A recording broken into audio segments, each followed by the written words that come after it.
Nepotism को लेकर के जो नेपोटिज्म है वो कितना मुंबई में काफ़ी माना जाता है। करण जौहर आलिया भट्ट को प्रमोट करते हैं, बेटे स्टार्स के बेटे आगे बढ़ते हैं। प्लास्टिक फ्री इंडिया जो कि श्वेता तिवारी जी का एक मुहिम है जो उन्होंने छेड़ा है और बड़ा यूनिक हमें लगा, रिपब्लिक हिंदुस्तान को बहुत यूनिक लगा। तो हम इस पहले तो मैम और रश्मि गुप्ता जी भी हमारे साथ हैं जो कि लगातार कई सीरियल साथ निभाना, साथिया 2, बालिका वधू 2 और ऐसे CID वगैरह में भी शायद आपने काम किया है। तो ऐसे कई सीरियल्स में भी उन्होंने काम किया, वो भी इनके साथ यहाँ पे आई हुई हैं गेस्ट बन के। तो पहले श्वेता मैम बहुत बहुत धन्यवाद कि आपने इतना अच्छा सोचा। Thank you so much. Basically होता क्या है कि हम लोग बहुत बड़ी कॉज के पीछे भागते हैं और उन चीज़ों के पीछे नहीं सोचते, जिनको हम बहुत हल्का समझते हैं, एक्चुअल में वही बहुत बड़ा कॉज होता है। राइट। कोई ठीक है, समाज में हर तरीके की कुरीतियां हैं, दूर करने के लिए लोग लगे हुए हैं, लेकिन एक आम नागरिक सिर्फ सरकार से उम्मीद करता है कि वो सारी बुराइयों को, सारी कुरीतियों को ख़त्म करे। लेकिन क्या एक नागरिक होने के नाते हमारी जिम्मेदारी नहीं है कि हम भी अपनी जिम्मेदारी, अपनी ड्यूटीज़ को पूरा करें?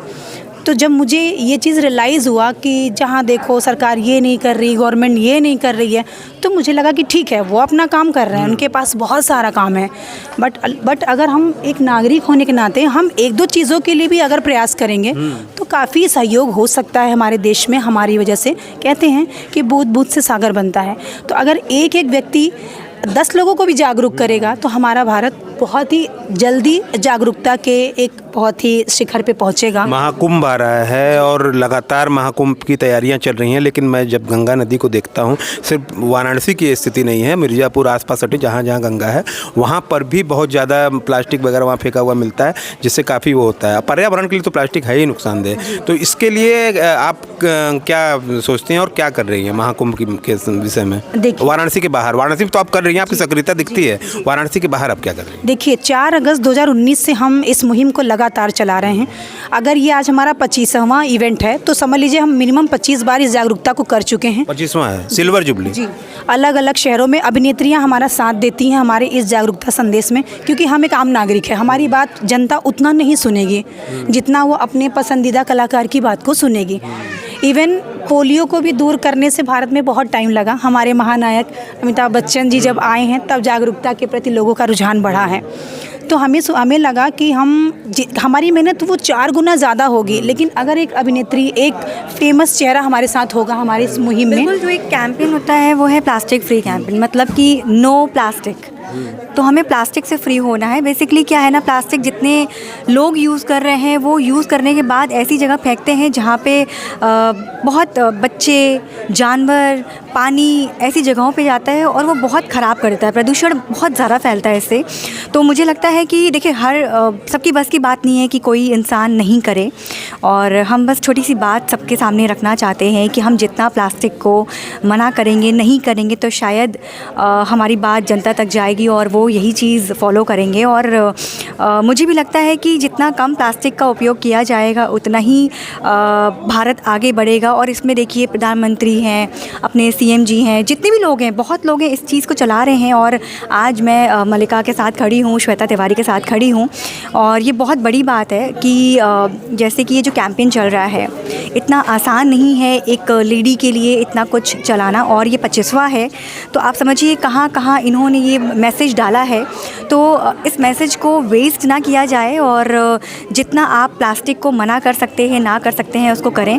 देखिए, मैं नहीं कहूँगी कि मैं आज से ही शुरू कर दूँगी, लेकिन कोशिश तो कर सकते हैं। कोशिश करेंगे तो शायद हम कामयाब होंगे। और मुझे लगता है कि ये बिल्कुल बहुत अच्छी चीज़ कर रही हैं, और हर घर में ये चीज़ पहुँचना चाहिए कि प्लास्टिक बैन, देखिए, करने की बहुत कोशिश की गई पर हो नहीं पाया, बिकॉज़ लोगों को ज़रूरत थी, बट उसका फ़ायदा ना उठाया जाए। कम से कम यूज़ करें, बहुत कम करें, और वन टाइम यूज़ प्लास्टिक जो है उसे हम बंद करें जी। तो रश्मि जी, अगर आप शो में आई हो और सीरियल्स की बात न की जाए तो बड़ा अधूरा रहेगा रिपब्लिक हिंदुस्तान के दर्शक और शो। तो किस तरह रहा आपका सफ़र? गोरखपुर से शायद आप निकली हैं। बहुत जानकारी निकाल के लाए हैं। मैं किसी के बारे में जाता हूँ, शोध करके जाता हूँ, बिना शोध किए मैं नहीं जाता। तो गोरखपुर से निकल करके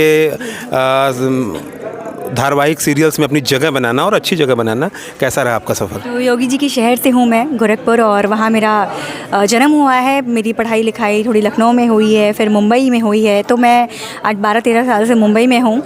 तो वो टच तो रहा ही है यूपी का, मैं मतलब पूरी टच भी रहा। भोजपुरी मुझे दिख नहीं रहा है। हाँ, मैम में दिख रहा है बनारसी टच। समझ में आती है बट 12 सालों से मुंबई में है, आप ये भूल रहे हैं। मुझे समझ में थोड़ी बहुत आती है बट मुझे बोलना नहीं आता है।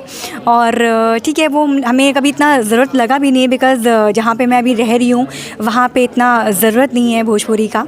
बट मैं यही कहूँगी, मैं जो भी कर रही हूँ आज अपनी फैमिली का नाम रोशन कर रही हूँ और आज मैं जिस मुकाम पे हूँ अपने माँ और अपने भाई की वजह से हूँ। उनका सपोर्ट मुझे मिला है और मैंने अच्छे शोज़ किए हैं, जैसे कि आपने खुद बताया गुड्डन तुमसे ना हो पाएगा, साथ निभाना साथिया, बालिका वधू। तो बहुत जल्दी मैंने जर्नी स्टार्ट कर दी थी और आगे बहुत कुछ मेरे बारे में आपको सुनने को मिलेगा और अच्छा ही सुनने को मिलेगा।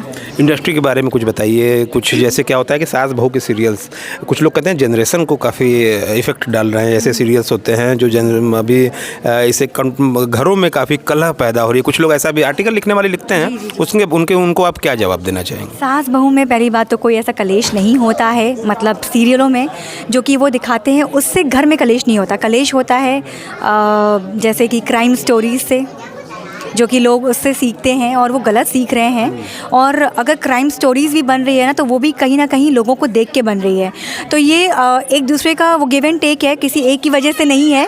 और रही सास बहू की बात, तो तू मैं तो हर घर में होना चाहिए मेरे हिसाब से। तू मैं नहीं होगा तो प्यार कैसे रहेगा? तो ऐसे ही सास बहू का प्यार भी है और तू मैं भी है।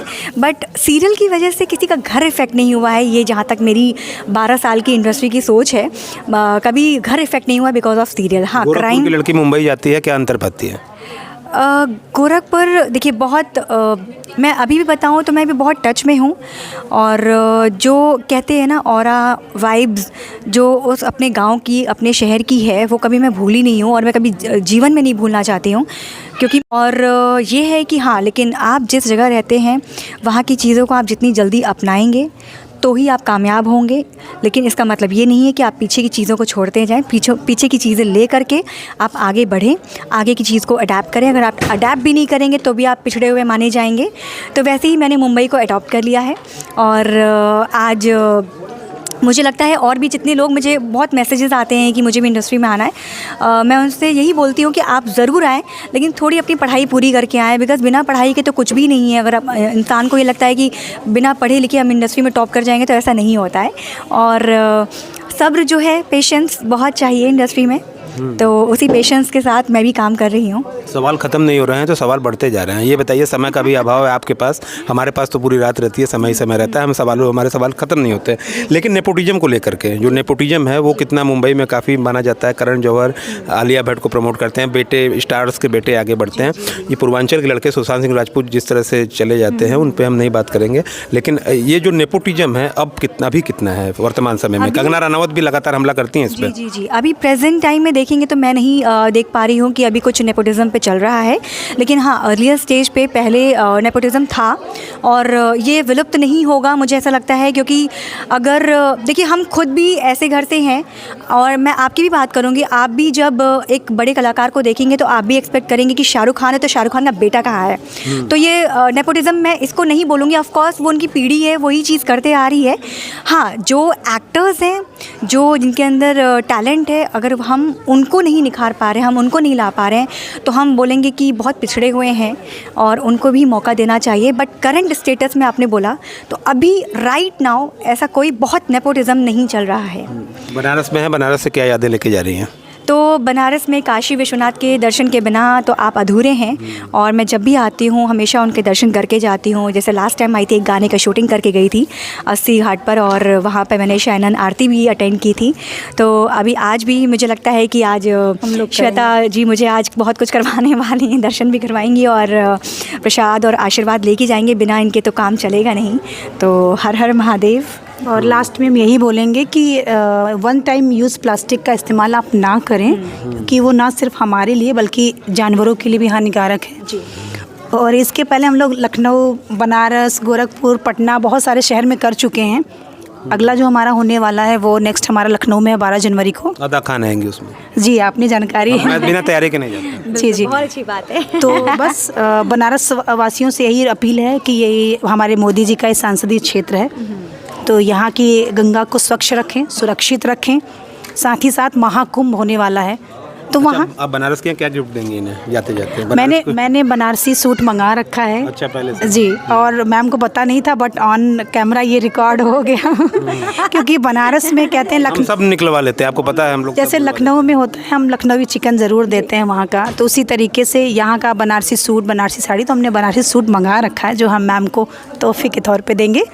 उसके साथ ही साथ मूर्तियाँ मंगा रखी है विश्वनाथ की, तो वो भी देंगे। चीज़ मैं कहना चाहूँगा, जो आपने अभी महाकुंभ की बात की है प्रयागराज में, तो वहाँ पे भी हम लोग कोई ऐसे मतलब अवार्ड शो या ऐसे वो सेलिब्रिटी के थ्रू नहीं, बट गर फाउंडेशन की तरफ से एक अवेयरनेस प्रोग्राम चलाएंगे जब तक महाकुंभ रहेगा, कि जितना ज़्यादा हम अपने गंगा जी को और संगम नगरी को स्वच्छ रख सकें, क्योंकि काफ़ी क्राउड आएगी और प्रशासन मुझे लगता नहीं है कि या तो क्राउड देखेगी या बाकी चीज़ें देखेगी। तो एक अवेयरनेस प्रोग्राम वहाँ भी। आप लोग वहाँ भी रहेंगे? हाँ, वहाँ पे भी मैं अपने वॉलंटियर्स के साथ जाके जितनी कोशिश कर सकता हूँ करूँगा। उसमें अधिवक्ता समाज का भी मैं सहयोग लूँगा, क्योंकि मैं खुद भी एक अधिवक्ता हूँ। तो जो आपने एक पहला क्वेश्चन किया था महाकुंभ के लिए, तो वहाँ पे भी जागरूकता अभियान रहेगा प्लास्टिक के विरुद्ध। क्योंकि जहाँ ज़्यादा पब्लिक होगी वहाँ पे ऑब्वियस सी बात है कि प्लास्टिक का यूज़ ज़्यादा होने की संभावना भी ज़्यादा होती है, क्योंकि लोग खाने की चीज़ें हैं, फ्रूट्स हैं, वो कोशिश करेंगे कि वो प्लास्टिक के बैग्स में लाएं और यूज़ करें, उसको थ्रो करें। तो हम वहाँ पे लोगों को इसलिए भी अवेयर करेंगे कि आप यहाँ पे पहले बात तो हमारी जो गंगा है उन्हें प्रदूषित करेंगे, जहाँ के लोग दूर दूर से स्नान करने के लिए आ रहे हैं। उसके साथ ही साथ आप अपने हेल्थ के साथ भी खिलवाड़ कर रहे हैं। तो जितने दिनों लगातार महाकुंभ चलेगा, हमारी कोशिश यही रहेगी कि मैक्सिमम टाइम हम वहाँ पे अपना ये जागरूकता संदेश गर फाउंडेशन के थ्रू करें। आखिरी सवाल, पूर्वांचल कलाकारों को क्या सलाह देंगी जो स्ट्रगलर्स हैं, जो स्ट्रगल करते हैं, कभी कभी नशे के भी शिकार हो जाते हैं मुंबई में जा कर के, और आपको तो पता है डिप्रेशन में भी होने लगते हैं, उन्हें एक अंतिम सुझाव दे दीजिए, क्या देंगे? तो नशे के शिकार की बात आपने की है, तो डिप्रेशन में भी चले जाते हैं। डिप्रेशन की बात आपने की है, तो ज़रूरी नहीं है कि वो सिर्फ मुंबई में है, वो हर शहर में होता है। बस ये है कि मुंबई की चीज़ें सबसे पहले आती है सामने, क्योंकि वहाँ पे मीडिया बहुत ज़्यादा है और हम मीडिया से जुड़े हुए लोग हैं, हम कलाकार हैं, तो हम जल्दी आते हैं मीडिया के सामने। बट मैं यही कहूँगी कि अपनी इंडस्ट्री में पेशेंस बहुत ज़रूरी है, और बिना पेशेंस के, जिसके पास पेशेंस नहीं है, प्लीज़ अपना घर चलाएं, अपनी नौकरी चलाएं, अपना बिज़नेस चलाएं, इंडस्ट्री में ना आए, क्योंकि इंडस्ट्री आपको बहुत जल्दी आपको सफलता नहीं देती है। और यही कहूँगी कि पढ़ लिख करके ही इंडस्ट्री में कदम रखें, क्योंकि अगर आपको लग रहा है बिना पढ़े आप कदम रख देंगे, तो आप जो आपके सामने आएगा आप उसके सामने खड़े नहीं हो पाएंगे, आप उसके सामने जवाब नहीं दे पाएंगे। तो बहुत लोग ऐसे मायूस हो जाते हैं कि वो छोटे शहर से हैं, और कभी कभी छोटे शहर की वजह से जब उनसे सवाल जवाब होता है तो वो बोल नहीं पाते हैं। तो वही उनको ही मात देने के लिए, उनके सामने खड़े होने के लिए पढ़ाई लिखाई उतनी ही ज़रूरी है। तो मैं यही कहूँगी, जिसके पास टैलेंट है, वेलकम टू मुंबई। तो ये थी हमारे साथ रश्मि गुप्ता जी और श्वेता तिवारी जी, और इनके पतिदेव भी बगल में जो कि अधिवक्ता हैं। तो गुड्डन तुमसे ना हो पाएगा, ऐसा इन्होंने स्टोरी तो की, इन्होंने सीरियल तो किया है, लेकिन मुझे ऐसा लगता है इनसे सब कुछ हो गया, और आने भी इनको भविष्य में शुभकामनाएं हैं रिपब्लिक हिंदुस्तान की तरफ से। धन्यवाद आप लोगों को। Thank you.